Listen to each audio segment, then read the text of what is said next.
నారాయణపేట నియోజకవర్గం దామరగిద్ద మండలంలో పార్టీ బలపరిచిన నూతనంగా ఎన్నికైన సర్పంచ్, ఉప సర్పంచ్, వార్డు సభ్యులకు శాలువాలతో ఈ కార్యక్రమంలో మండల మాజీ అధికారులు, మండల సీనియర్ నాయకులు, యువ నాయకులు, కార్యకర్తలు కూడా పాల్గొన్నారు. అందులో భాగంగా గడిచిన స్థానిక సర్పంచ్ ఎన్నికలలో గెలుపొందిన వారిని ఉద్దేశించి మాజీ ఎమ్మెల్యే మాట్లాడారు.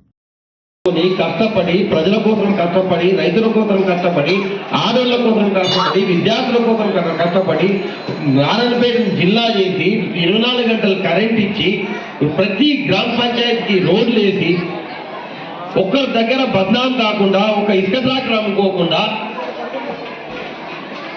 కళ్యాణ లక్ష్మి ఇప్పించి, షాదీ ముబారక్ ఇప్పించి, అవునా కదా,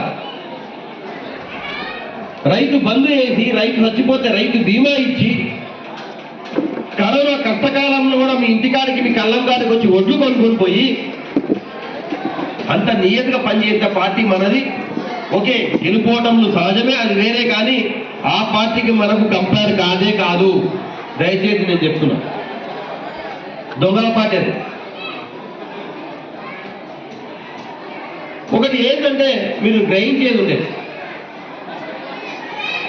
2 సంవత్సరాలు అయింది వాళ్ళ ప్రభుత్వం వచ్చి, 2 సంవత్సరాలు అయింది. 2 సంవత్సరాలు అయినాక ఇవాళ సర్పంచ్ ఎలక్షన్లు అయినాయి.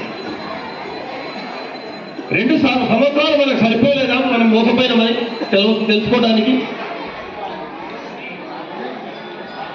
2 సార్లు రైతు బంధు ఎగరగొట్టి, రైతు చచ్చిపోతే రైతు బీమా పత్తాలేదు. 24 గంటలు కరెంట్ అంటే ఇప్పుడు 9 గంటలు కరెంట్ రాదు. అవునా కాదా? నిజం చెప్పండి. 4000 పెన్షన్ అనేది మనం ఇచ్చిన అదే 2000 ఇంతవరకు 2 ఏళ్ళ, దాంట్లో కూడా 2 నెలలు తుమ్మతుంది. అవునా కాదా? కళ్యాణ లక్ష్మి 2 ఏళ్ళ నుంచి పల్లెటూరులో చెట్లు పెట్టేటోడు లేడు, చెట్లకు నీళ్లు పోసేటోడు లేడు, నర్సరీలు అవి ఎండిపోయినాయి, రోడ్లు ఊడ్చేటోడు లేడు, మోరీలు తీసేటోడు లేడు, లైట్ బుక్ వేసేటోడు లేడు, వైకుంఠ డాబాలలో అంతా మృతికమ్మ చెట్లు వచ్చినాయి, కరెంట్ ఏమో వస్తలేదు. ఇన్ని ఇబ్బందులు చూసాం కదా, అయినా కూడా ఒక్కసారి మోసపోతే మోసం చేసినోది తప్పవుతుంది, రెండోసారి మోసపోతే మోసపోయినోది తప్పవుతుంది. ఇప్పుడు నా కళ్ళు తెరవండి. నేను సర్పంచ్ ఎలక్షన్ల కన్నా ముందు నారాయణపేట మీటింగ్లో నిక్కచ్చిగా చెప్పిన, ఏమవుతుంది ఎలక్షన్ల, సర్పంచ్ ఎలక్షన్లో ఏమవుతుంది అని చెప్పిన. అయ్యా మనం చాలా స్ట్రాంగ్గా ఉన్నాము, మన దగ్గర వాళ్ళు ఏం చేస్తారయ్యా అంటే మనోళ్ళకే ఏలు పెట్టి మన పార్టీకి వెళ్ళి మనకు అగనెస్ట్గా ఇంకో నిలబెడతారు అని చెప్పిన ముందే.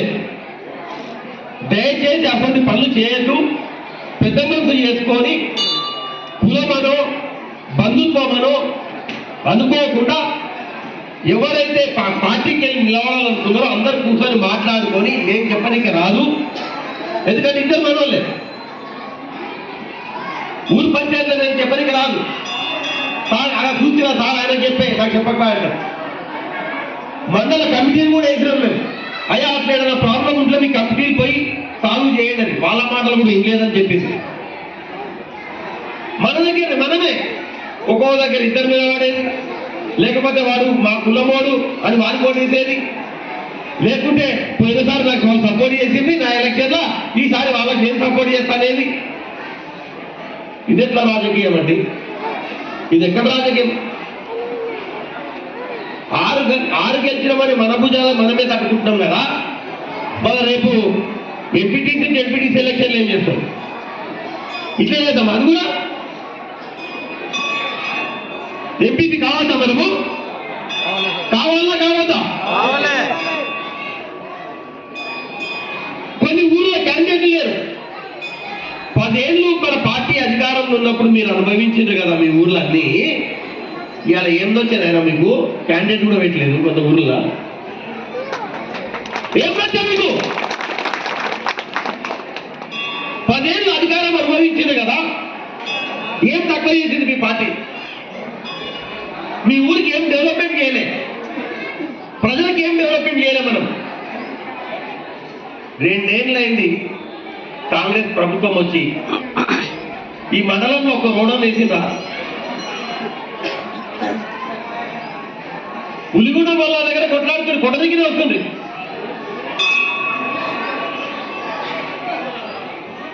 ఇలా క్యాండిడేట్ పెట్టే వాళ్ళు ఆ రోడ్డు కోసం మీద కొట్ట దిగి వస్తుంది. అలా ఇంతవరకు రోడ్ అయిందా? ఇంతవరకు రోడ్ అయిందా? 2 ఏళ్ళు రోడ్డు చేయనోడు ఇంకా 2 ఏళ్ళు చేస్తారనుకుంటున్నారా మీరు? ఇంకా మీకు అర్థం కాలేదా? 2 ఏళ్ళు వాడు రోడ్డు చేయకుండా కూడా అక్కడ క్యాండిడేట్ పెట్టలేదు.